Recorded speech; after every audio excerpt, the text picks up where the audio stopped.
Welcome to MetroCasting. I'm Doug Farley. You know, over the first few seasons of MetroCasting, we've gone a lot of places and done a lot of really cool and interesting things, but we've never traveled as far as the graveyard until now. That's right, to begin MetroCasting episode 3.2, we're going to take a tour of a local cemetery, but not necessarily for scare tactics. No, this one is actually designed to be educational and presented for historical purposes. Our tour guides are a local historical group. Cemeteries have long been the source of eerie, supernatural beliefs and tales. Some of those beliefs are that the ghosts of our departed loved ones wander the land of their final resting places at night. Now, true or not, our fear of cemeteries most likely comes from our very natural fear of death and the unknown. Keeping that in mind, one local historical society recently took on the fearful task of presenting history through the final resting places of its founding fathers. That's right, they ventured into a cemetery at night and put on a show. This is the Pine Grove Cemetery, located in the heart of downtown Berwick. It is one of the oldest, if not the oldest, cemetery in Berwick. It's also the final resting place for many of those responsible for making Berwick into what it's become over the years. It is also where the Berwick Historical Society recently held a special lantern tour to shed some unique light on the borough's past. You know, we're here, we're not playing, spooky roles. We're here honoring the people that are buried here and honoring the prominent citizens who have done things for this community. Tom, where did the idea to do this come from? Well, actually, it was a group effort with the society. I know personally I had been to the Iron Heritage Festival in Danville and enjoyed their cemetery tours, and I thought we sure have a lot of local history here in Pine Grove, and we should bring some of that to life to show the community. The key phrase there is bring some of that history to life, because that's just what the Historical Society members and volunteers did. They brought the founding fathers or members of their family back to life for an evening to tell the story of how Berwick came to be. For instance, Evan Owens and his wife were there to tell everyone how Berwick got its name. My character is Mary McIntosh Brown. My husband and I are from Scotland, and we came for freedom to America. And when we landed in Philadelphia, Evan Owens talked us into moving to northeastern Pennsylvania. We didn't know we were coming up to where there was virgin woods and Indians, but he sold us a plot of land, and by 1786 there were 7 families living here in Owensburg, and I, Mary McIntosh Brown, talked him into naming our town Berwick after Berwick upon Tweed in my native Scotland. That's right. Berwick was originally named Owensburg after its founder. Further down the cemetery trail, guests learned how and when the Jackson Mansion was built, as well as by whom. They learned about catastrophes along the Susquehanna and the hardships of family life for residents 100 years ago and beyond. But they also learned about some of Berwick's successes. Joseph Capelloni portrayed one of the Great Depression's major players, William H. Wooden, who was a Berwick native and the 51st U.S. Secretary of the Treasury under President Franklin Roosevelt. Mr. Wooden, well, according to the research, he was a little bit of a wise guy, I guess. He was always lighthearted, and he was in charge of during the Great Depression of the bank, so he had a pretty heavy job, but he was always happy and carefree and go-lucky. Wooden, who is buried in that large mausoleum behind Capelloni, was the president of the Jackson and Wooden Manufacturing Company, as was his father before him. In fact, his grandfather was the partner of Jackson, for which the company was named. Those who listened to Capelloni's portrayal also learned that it was under William Wooden's leadership that Jackson Wooden became the American Car and Foundry, or the ACF, back in 1899. Then there was Julie Crispin, who had the privilege to portray an influential relative of her husband's. I am playing my great, let me think actually, I'm playing my husband's great-great-grandmother, May Lovely Crispin. What'd you find out about her? She was a remarkable woman. She was born into a life of great privilege and wealth, and the sort where you had a dozen servants and several homes, and you ate at a formal sit-down black-tie dinner every Saturday on a separate piece of china, separate service of china every week of the year. But she managed to use her wealth to do quite a bit in the town. She and her husband, Clarence, along with Clarence's brother, gave the land and some startup money for the Crispin Field here in town for Berwick. They gave the land for the Berwick Hospital. Her husband's father was instrumental in founding the First National Bank of Berwick. And during the Depression, she opened her kitchen every morning to people who were hungry, and they came by and sat down and had a meal, and she was happy to do that. So she was a remarkable woman. She was very active in the Red Cross during World War I, very active in the Daughters of the American Revolution, which is essentially a charitable organization. And so she used her privilege to great use. And they tell me you're actually wearing some of her clothes. I am wearing her clothes. She lived not just on Front Street here in Berwick, but she had a large penthouse apartment on Fifth Avenue in Manhattan. It was purchased by an upstart named Neil Simon several years after she died. But one of the things that she and Clarence liked to do on a weekend, every weekend actually, was to go to either the opera or the theater to see a play. And this was her opera cloak. And it's very warm. And I appreciate the fact that we still have it around so I can enjoy its warmth. And her hat. Jim Stout portrayed another important citizen whose goal was not only to improve the lives of his friends and neighbors, but all the people of Berwick. I am Thomas Morton. Morton was president of the Berwick Hospital and actually helped form the Berwick Hospital. He was president of the Berwick Bank, president of Borough Council, president of the auditing department for the American Car and Foundry. He was president of the Library Association, president of the Berwick School Board, president of the Library Association. He was a director at the Bloomsburg State Teachers College. He was a director and treasurer for Hotel Berwick, an owner of Hotel Morton. His concern, he really wanted to make a difference in this community, really wanted to do things that would benefit this community for future generations. And I believe he did that. Now, as you can imagine, putting an event like this on was not just a walk in the cemetery. There were a lot of details to take care of, according to Tom Adams. Obviously, big part of it is research. We want to try and be as historically accurate as possible when we're given some of the facts and figures. But we've been, it was an idea for several months, and then, of course, when it got down to crunch time, we've been working pretty good the last month or two on just all the ins and outs of how we were going to pull it off. What about the dress, the manner of dress here? Because you got all kinds of different ages here to have to deal with. Yeah, exactly. So some of them were costumes that we've already owned just because of the portrayals that we do in the Jackson Mansion. And others, we had a couple people that went out and got costumes. I just threw something together here from some of my family elders, I guess I should say. In the end, about 100 people took part in the tour, which started at the Jackson Mansion and continued by lantern light to the Pine Grove Cemetery, where stories were shared and history relived. Everyone involved was very pleased with the outcome. Well, I think it's a great idea. It's a lot of fun to look into the past and to see what these people did and how they lived their lives and what they contributed to history and society back then. It was a lot of fun researching Mr. Wooden. You know, I think this is so cool. This is one of the prettiest parts in all of Berwick. And I think we drive by it on Market Street and don't take the chance to come in and walk through and really experience some of the history here. There's some remarkable people who are buried here. And this is a great opportunity for our town to learn about the history of those people. I think it's wonderful. I see that Berwick is coming out and very interested in history. I think this is an excellent idea. Berwick has long wanted to have the Historical Society be active in the community, and since they have been working on the Jackson Mansion, I think they have come up with some wonderful ideas, and I hope the people in the town will take advantage of all the programs that they are offering. This wasn't meant to be anything scary, it was meant to be something educational, and I think we should all learn about the history of our town. As for what those taking part in the tour learned, it's interesting because I was talking about the different sites that are on tour.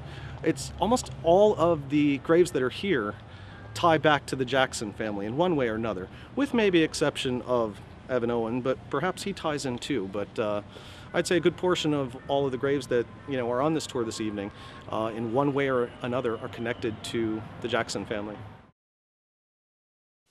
It really was a fun way to spend an evening in Berwick. The Berwick Historical Society was so pleased with the event and the turnout, they're already making plans to do it again next year, so keep watching their website for dates and times.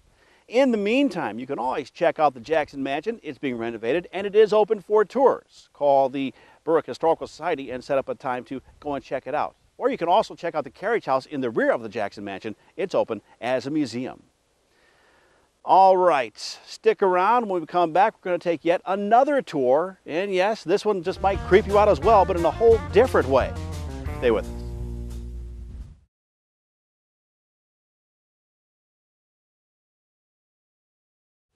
Welcome back, and thanks for MetroCasting with us.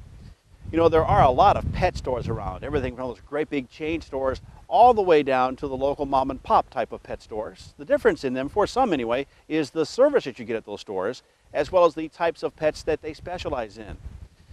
Well, we found a store recently that specializes in a unique type of pet, as well as how they present it. In fact, they're educational about it. They've got an in-store zoo you can go check out. And of course, MetroCasting had to stop by and take a tour. Pets have long been a source of pride, comfort, joy and love, and of course, fun. Pets also come in many forms. For some, it's a cat or a dog. For others, it's a horse, or maybe even a pot-bellied pig. Still others think of a large monitor lizard as a pet, and then create a zoo around it to show it off as well as to educate. We went MetroCasting to the unique Family Member Pets and Supplies store on Front Street in Berwick to take a tour of their zoo and to see what else they had creeping or crawling around inside. Now immediately upon walking in, we were greeted by this friendly little guy, Franklin, who we were told is a cicada tortoise who occasionally likes to take himself for a little stroll around the house. He's our personal pet, but he is a cicada tortoise. We sell lots of babies. Right now he's about 25 pounds, though he will reach about 60 to 80 pounds, live for a very long time. He will live for probably about 80 to 100 years. Eats lots of food. He's a garbage disposal. He will go through a bag of salad mix for a family of 5 in one whole day. But he loves to walk around and venture. We let him out in the fence. He loves stretching his legs. Look at him, he's going right for that camera. Justin Ziegler is the owner-operator of the store and zoo, and he says he's had an interest in these types of pets for as long as he can remember. And by the way, that's his daughter helping out with the interviews as well as the store. I was probably about 12 years old when we first got into it. Actually, these bearded dragons right here were the first reptile that I owned. It's a very addicting hobby, and I've been into it since I was about 12. You know, just made this purchase, fell in love with them, ended up getting 2 more, and then it was 4, and then 4 turned into 6, 6 turned into 8, and next thing you know, we got a house full of reptiles. And what do you do with a house full of reptiles? That's why we opened the zoo. We had everything floating around at different locations. We put everything over on one side of the house and opened up our own little reptile zoo, definitely. Did you have an interest from a little kid in these kind of things? I was always into animals since I was young, you know, maybe about her age. But I never really got my hands on any pets till I was about 10, 12 years old. But ever since then, it's been nothing but more and more and more since, definitely. So it's family member, and it's obviously very family-oriented. And who else helps you out here besides yourself? My parents do. My mother, my father, my wife, Melanie, helps out. But yeah, it's a very small family business that we just take care of ourselves. Nothing too major, but yeah, we do a lot with exotic reptiles and fish and small animals and some birds and little things like that. You know, we don't do much with dogs and cats, just not enough time and not enough room, things like that, you know, definitely. In case you missed that, Family Members specializes in exotic reptiles, fish, fresh and saltwater, as well as small animals like hamsters and guinea pigs and rabbits. They even have some small birds available to be your next pet. And of course, they carry all the supplies you're going to need to take care of whichever animal you choose to take home. And of course, they offer friendly advice. The important things that people forget about reptiles is you really want to keep them warm. They're cold-blooded animals, so their body temperature depends on the surrounding temperature. So the important things are stuff like heat lamps and heat bulbs and things like that. Keeping them warm is the most important part, definitely. Food-wise? Food-wise, it's not bad. Crickets, mealworms, some lettuce, feeding maybe a couple times a week. A lot lower maintenance than like a dog or a cat. It's not something that needs attention every single minute of the day, a lot of times. You know, there's no real real reasons why they can't make each other sick or anything like that. So they're very healthy to keep and things like that. We just always recommend everybody washes their hands when they're done, you know. Now, as for the zoo, We opened up a nice reptile zoo maybe about a year ago. Lots of educational facts for kids. There's probably over 30 different species of exotic reptiles over there. Small admission fee. Kids are $2, adults are $3, but it's stuff that you won't see anywhere else around town. You know, and it's a good time, definitely. You should check it out. and with that, we did check it out, starting with that yellow beast on Justin's shoulder. This guy is named Ricky. He is a bearded dragon. He is about 5 years old. He's a male. German giant citrus. He's got a real nice big head on him. Very easy care. Eats stuff like lettuce, and he eats fruits and vegetables and some crickets and some mealworms. Very calm and mellow, but he's another one of our members of the family. He's been around now since he's been a baby. But very calm and very easy to keep and very sweet. That right there is an Indian cobra. Native to India. These are the ones that the snake charmers use with the flute. He actually will stand very tall and wave back and forth when he senses the vibrations. Very aggressive snake. He's always looking around for food and a way out. We'll end up probably being about 4 to 5 feet long eventually. Right now he's maybe about 1.5 to 2 years old. This little guy here is a speckled caiman. He's just a baby now, maybe over about 4 to 6 months. He will reach about 4 feet in length, live for about 100 years. Pretty mellow pet, but you really got to stay on him. You got to handle him every day. Diet-wise, he eats things like he'll eat mice and he'll eat some fish here and there from time to time. But he's not really very bad, but he's still very young. But the caimans are always much better than the alligators. Alligators, eventually you will have a 16-foot alligator, but with the caimans, they're a little bit smaller. 4 foot's a really manageable size for crocodilians. These are some emperor scorpions that have some little ones. Very rare to see in scorpions, yeah, especially the motherly instinct. Mom carries them around on her back for about 6 weeks until they're ready to go, and then they start venturing off on their own. And how rare is that to see this? Pretty rare. I mean, they breed a lot, but in captivity, it's kind of hard to see. Yeah, in my 15 years, I've never had any scorpions have babies for me, you know. It's a real neat thing to watch. The dangerous part of the scorpion is that The little tail on the back. These emperor scorpions are not very aggressive or very poisonous. If you're allergic to bee stings, they tell you not to really do too much when it comes to handling them. Other than that, it's not very bad. The way you can tell with scorpions is the thicker the claws. The thicker the front claws on them, the less poisonous they are. The thinner the claws are in the front, the more toxic they can be. These guys are some hypomelanistic common snapping turtles. Now, most of the common snapping turtles everyone sees around here are dark brown and dark black to mix in with the muddy water. These guys are half albino, so their genes mixed in give them the real light colors. That one is a translucent, which he has a lot of white and a little bit of purple in him. And the one on the bottom, if you can catch him at all, Cadence, watch out, is an orange hypo snapper. But yeah, their real light color gives them the appearance of, you know, almost albino. Now, common snappers, too, in PA are protected now, so a lot of times people shouldn't be taking them from the wild and things like that. Their numbers are dwindling, unfortunately. Years ago, there used to be so many more of them, but with all the deforestation, all the houses going up, their habitat's really been limited. But it's still an animal that you see a lot of in Pennsylvania. Down there, he's an albino western diamondback rattlesnake, something you don't see too much in the wild. Yeah, there we go, being nice and white. He will end up about 7 to 8 feet long. Very aggressive attitude. He's got heat pits in the front of his mouth where he senses heat. You know, the tail rattle's a good warning before he strikes, definitely. Very, very aggressive snake. This guy's an albino monocle cobra. He is probably about 6 foot. Very inquisitive, very intelligent, always looking for a way out. Usually eats mice once a week. On the aggressive side, these snakes actually can hood out. They got little flaps of skin around their neck that they can hood out. He will stand, too, probably about 2 to 3 feet off the ground when you really make him angry. He almost has the appearance that he'll stand up and look you in the eye. Tell me about the stigma about snakes. Why are people so afraid of snakes? I'm not really sure why a lot of people are afraid of snakes. I get a lot of customers that are deathly afraid of snakes. I don't know if it's the appearance or just the way they slither or the fact that they eat mice and other things, but there's a lot of factors on snakes that just people are just terrified of them. And most of it is all speculation, things that aren't true about them is what people are afraid of. They're not going to hunt you down. They're not going to escape out of cages. They're not going to attack people or eat children or dogs and things like that a lot of times. And that's what kind of makes people afraid. One person tells one story to another person, and it gets, it's like whisper down the alley. It always gets worse when the stories keep going. But, yeah, snakes aren't very as aggressive as a lot of people think.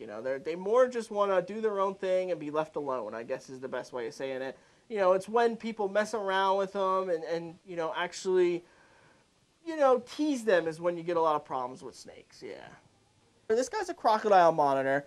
This guy is the largest of the monitor species. He will reach probably about 12 feet long, head to tail.